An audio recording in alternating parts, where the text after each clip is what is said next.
Lordóza, kyfóza, skolióza, vyrovnanie chrbtice. V tomto videu ti ukážem, ako si zlepšiť držanie tela za pár minút. Naučím ťa špecifické cviky na uvoľnenie hlavných napätí, ktoré vychýlia našu chrbticu a zhoršujú držanie tela.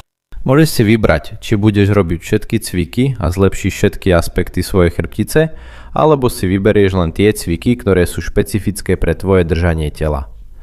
Ak máš hyperkyfózu, hyperlordózu, skoliózu, vyrovnanie chrbtice, jedno rameno nižšie ako druhé alebo naklonenú hlavu. A čo je najlepšie, uvidíš, že nemusíš byť štíhly, mladý ani veľmi ohybný, aby si mal chrbticu s dobrým pohybom. A začneme napätím, ktoré dnes najviac trápi našu chrbticu. A to je napätie v prednej časti chrbtice. Keď sa nám nahromadí toto napätie v prednej časti chrbtice, či už preto, že veľa sedíme, alebo pre nedostatok fyzickej aktivity, alebo kvôli nejakému problému s orgánmi, pečeňou, žalúdkom, toto nahromadené napätie v prednej časti chrbtice môže spôsobiť vyrovnanú driekovú chrbticu. Môže spôsobiť hyperkyfózu, ako by sme boli viac zhrbení, alebo predsunutú hlavu. V tomto prípade má krčná chrbtica tendenciu byť viac vystretá. Aby sme všetky tieto problémy zlepšili naraz, aby sme pôsobili na toto napätie, skombinujeme dva cviky. Začnite tak, že si ľahnete na brucho, opriete sa o lakte a zostanete v čo najviac uvoľnenej polohe, ktorá vám vyhovuje.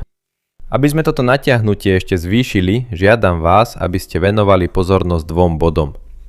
Prvým z nich je dýchanie. Budeme dýchať trochu inak, pretože bránica je v strede tohto napätia. Je to hlavná časť, kľúčová časť, pretože je prepojená s pečeňou a žalúdkom a vnútorné orgány čreva, takže to zlepšuje ako svalovú časť, tak aj napätie vnútorných orgánov. Dobre? Takže v tejto uvoľnenej polohe urobíte dýchacie cvičenie na natiahnutie. Vydychujte dlhšie, vydychujte a počítajte do 3. A nadýchnite sa na 4. Skúsime to raz?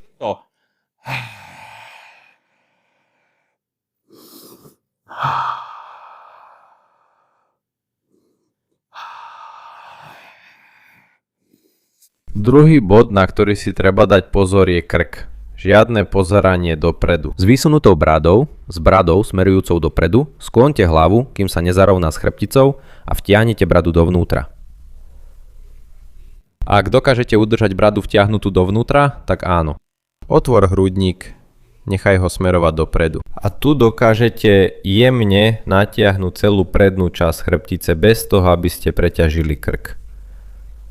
Robíte to po celej chrbtici. Zároveň tu zostanete 1 až 3 minúty a tu je tajomstvo tohto napätia, pretože niekedy je naozaj ťažké ho zlepšiť.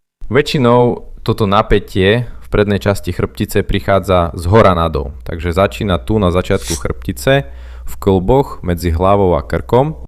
Takže druhé cvičenie je presne na to, áno.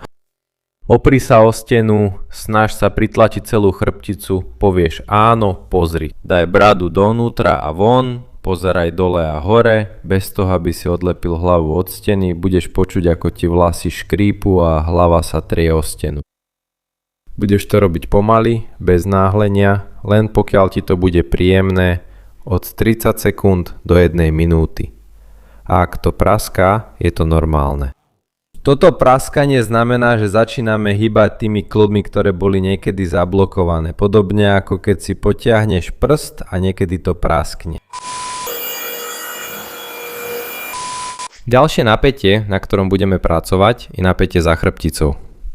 Okrem tej rozptýlenej bolesti v chrbte, toto napätie môže spôsobiť hyperlordózu driekovej chrbtice. Teda keď má človek prehnutý chrbát, môže spôsobiť aj vyrovnanie hrudnej chrbtice, a na krčnej chrbtici spôsobuje zväčšenie zakrivenia, teda hyperlordózu.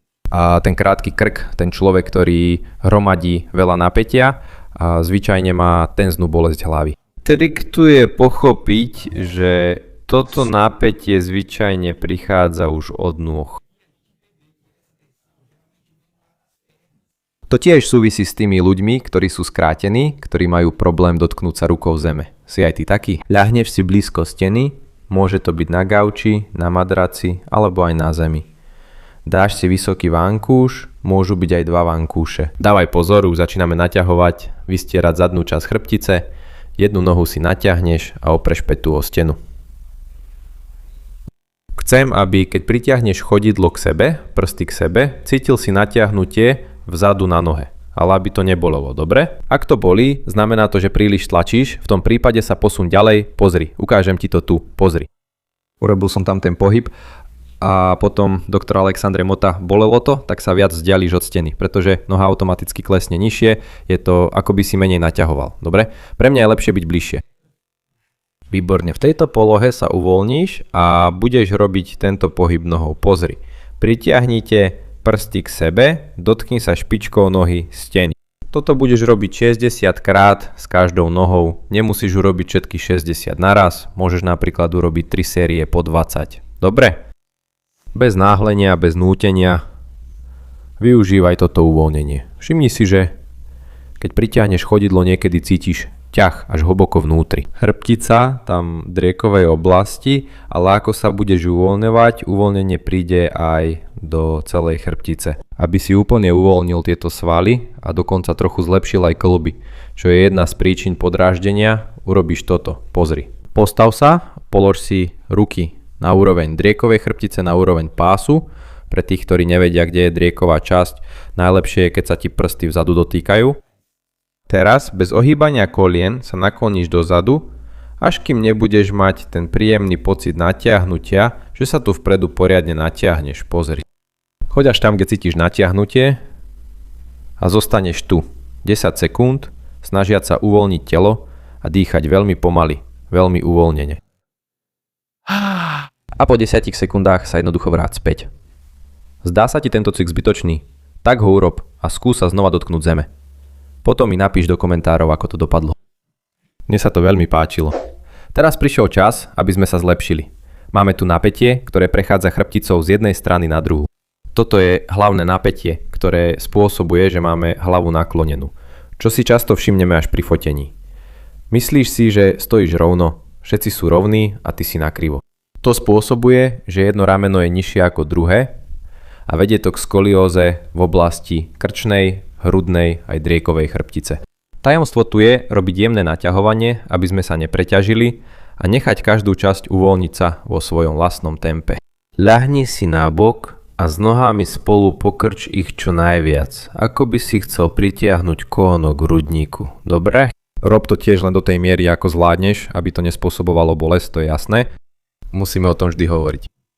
V tejto polohe, keď už nedokážeš prísť ďalej, alebo ešte predtým nezačne bolesť, prepleť prsty, opri ich o hruď a nechaj váhu ruky otáčať tvoje telo. Je to váha ruky, ktorá urobí ten stretching, dobre?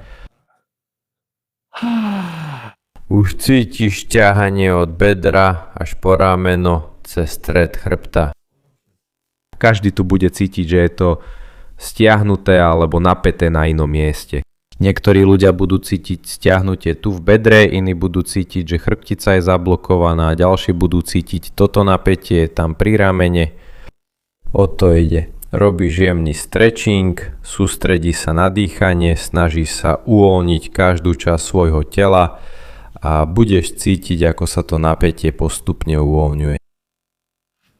Stačí len pokojne dýchať a nechať váhu ruky, aby urobila ten stretching. Je to veľmi príjemné, budeš to robiť 2 až 3 minúty, 2 až 3 minúty na každej strane.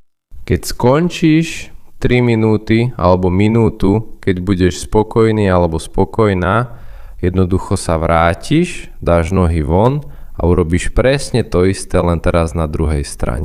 Vyzerá to ako kúzlo, ale hneď pocítiš, že máš chrbticu ľahšiu a dokážeš stať elegantnejšie bez veľkej námahy. Ale aby si to ešte viac zlepšil, okrem toho, že budeš tieto cvičenia robiť každý deň, môžeš zabrániť tomu, aby sa to napätie znovu hromadilo. V tomto videu ti ukazujem túto 2-minútovú sekvenciu, ktorú môžeš robiť pred spaním. Okrem toho, že odstráni napätie z celého dňa, zabezpečí ti lepší spánok a môže dokonca spôsobiť, že sa zobudíš bez bolesti. Ak ti dnes dokážem pomôcť, nezabudni toto video zdieľať s niekým, kto to potrebuje, kto cíti bolesť, kto potrebuje zlepšiť postavenie chrbtice. To je všetko, o čo ťa žiadam. Dostan toto video k tým, ktorí ho potrebujú. Ja sa s tebou lúčim, posielam veľké objatie a vidíme sa na budúce.